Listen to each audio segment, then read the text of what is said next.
Hey, are you even listening to me? I asked my husband. We were discussing our daughter Anna's future plans for her senior year of high school, but my husband, Dave, was glued to his phone. I'm talking about something important, I repeated. Shut up, he snapped. If she wants to go to college, she can pay for it herself. I'm not wasting money on a useless daughter who can't even take care of her own grandmother. What? His words hit me like a slap in the face. What did he even mean by that? I glanced at Dave's phone and saw something shocking on the screen. Dave and I had been married for 18 years. We had one daughter, Anna, who was in her second year of high school.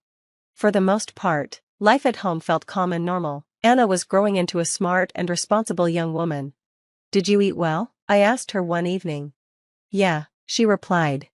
Great, don't forget to clean up your plates. Okay.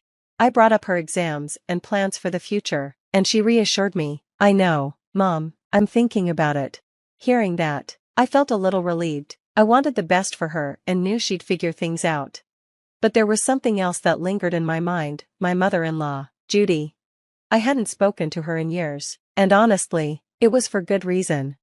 My own mother had passed away not long after Dave and I got married. At the funeral, Judy said something that left me stunned. Stop crying, you're my son's wife now, she told me, without an ounce of sympathy. And then she added, your mom probably died early because of the way she behaved in life, right? I was speechless. She even mocked my grieving mother. Dave, however, stepped in. What's wrong with you? If you're going to talk like that, leave. He was furious, and since then, I completely cut ties with Judy and the rest of his family. I hadn't seen or spoken to them since.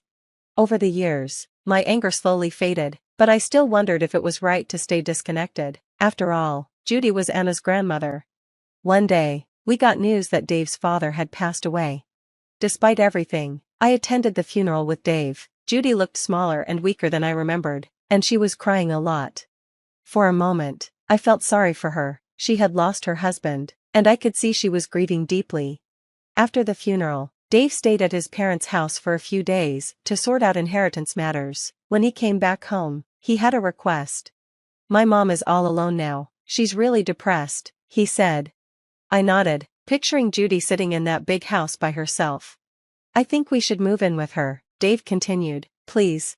I hesitated but eventually agreed. So, we moved into my mother-in-law Judy's house. I'm looking forward to living with you, Judy, I said, trying to be polite. She gave me a sharp look. You've never been a great wife, so you'd better work harder now to make up for it. What? I was stunned. Now go make me some tea. Can't you see how depressed I am? You should be more considerate. I couldn't believe it. I agreed to move in because I thought she was lonely, but her attitude was unbearable.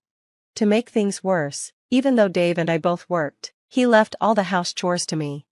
Is dinner ready yet? He asked one evening. I just got back from work, I replied, exhausted. You're such a bad wife, he said coldly. How can you ignore your responsibilities at home? I'm really disappointed in you. Judy constantly criticized me, but now she started targeting Anna too. Hey, go fold the laundry, she told Anna. But I'm studying right now, Anna replied. What a useless girl you are, just like your mother, Judy snapped. What? Anna was shocked.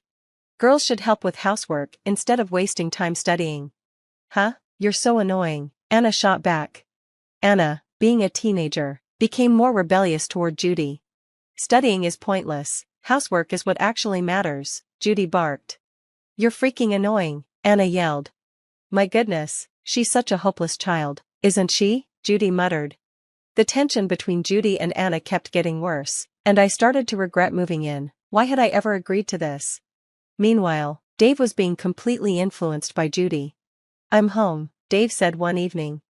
Welcome home, honey, Judy greeted him sweetly. Let me take your bag and jacket. You should sit and relax. Oh, thanks, Mom, Dave said, smiling. You know, it's the wife's job to take care of her husband like this, Judy added with a fake, innocent tone. I'd love to teach Clara how to be a proper wife, but she's so lazy and doesn't take anything I say seriously. Really? Dave asked, sounding concerned. Judy even cried fake tears to make herself seem like the victim. Clara and Anna are always harassing me. Please do something about it, sweetie, she sobbed.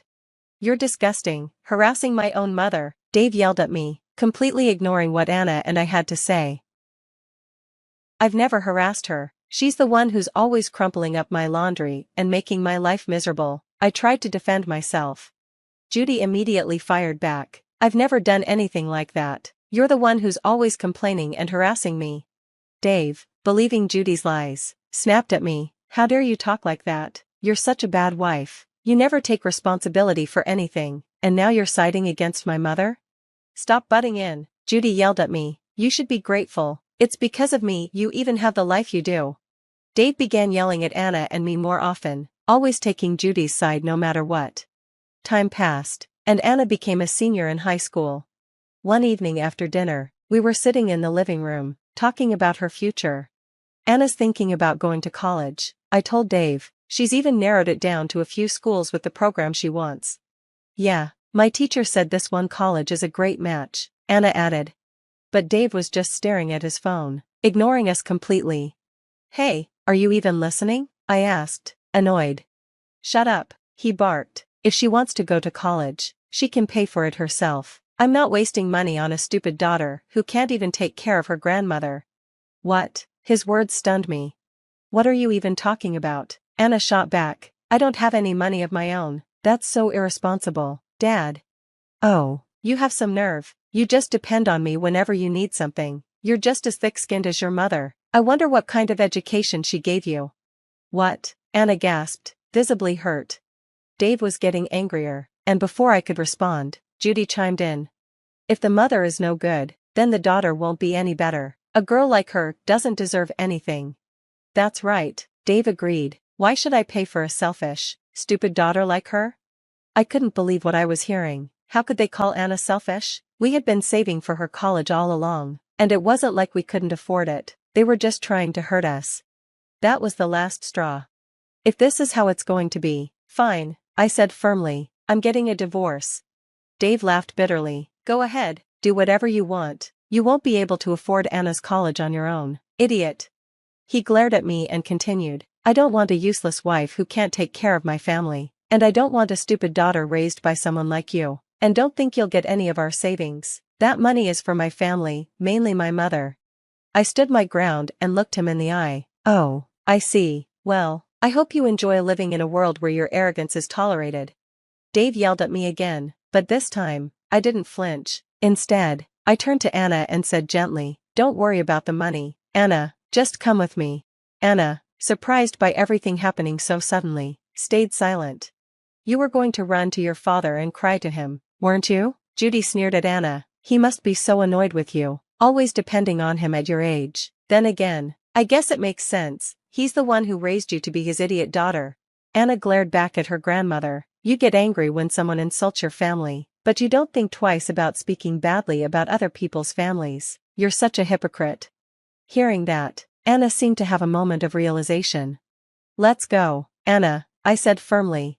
Yeah, I'll follow you, Mom.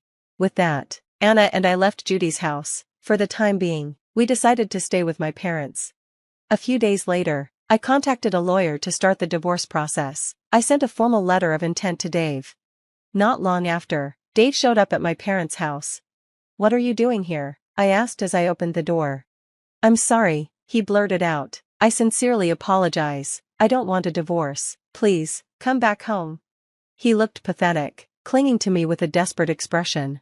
But I had already noticed something suspicious. Our joint savings account was rapidly decreasing. After investigating through the credit card agency, I discovered the truth.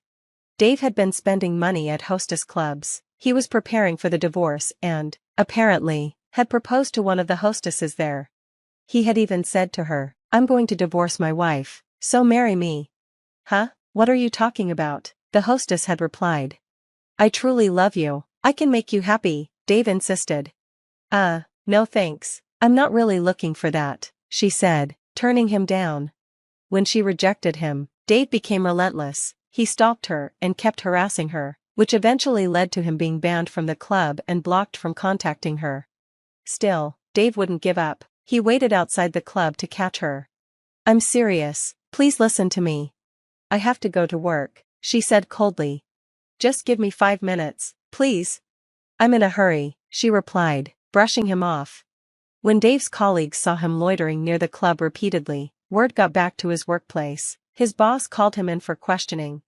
I've heard about your behavior at the club, his boss said. Stalking a hostess? That's not acceptable. I'm serious about her. I'm thinking of marrying her. I really love her, Dave argued. His boss frowned. I understand you might feel strongly, but it doesn't seem like she feels the same way. Besides, I thought you had a wife and daughter? Oh, my wife and I are divorcing, Dave said dismissively. My wife and daughter are annoying. They keep bothering me about paying for college. That hostess is a much better woman than my selfish wife and daughter. What? His boss said, appalled. What kind of logic is that? As a husband, you should be supporting your wife. Did you even listen to her side of things? Dave stammered. Well, but my mother. That's the problem. You only listen to your mother. You should have been listening to your wife too. And as for your daughter, how can you ignore her future and focus on chasing another woman? That's disgraceful for a father. Shaken by his boss's stern tone, Dave could only mumble, yes, sir. As a result, Dave was demoted and given a pay cut. Meanwhile, I sent him another letter, this time demanding full custody of Anna, a fair division of property, and for the money he spent at the club to be counted as alimony. Dave tried to beg me again. I'm so sorry, I was wrong. Let's start over.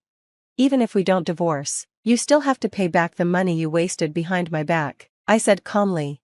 What? He gasped, clearly caught off guard. It was obvious he didn't want to pay. He just didn't want to face the consequences of his actions. I sighed in disgust. I handled all the house chores, looked after Anna, and even cared for your mother, while you did nothing but tear us down. I'm done. I can never get back together with someone like you, I said coldly, a man who decided the future of Anna and me without even asking, who abandoned his responsibilities as a father, and chased after young, cute girls. You're nothing but a selfish coward. Dave's face twisted with shock and shame. I refused him, once and for all. From behind me, Anna stepped forward. I'm really sorry, Dave begged, noticing her. I'll be a good father to you this time, I promise. Please, let's start over. Anna crossed her arms and stared at him, her voice cutting through the silence. Do you have any idea what I've been through these past few months? If you think you can fix this with one pathetic apology, you're even stupider than I thought. Just because I'm a high schooler, you've always looked down on me. She narrowed her eyes, her voice dripping with disgust. A father who takes away his daughter's future to fund his creepy obsession with young women? You're just gross.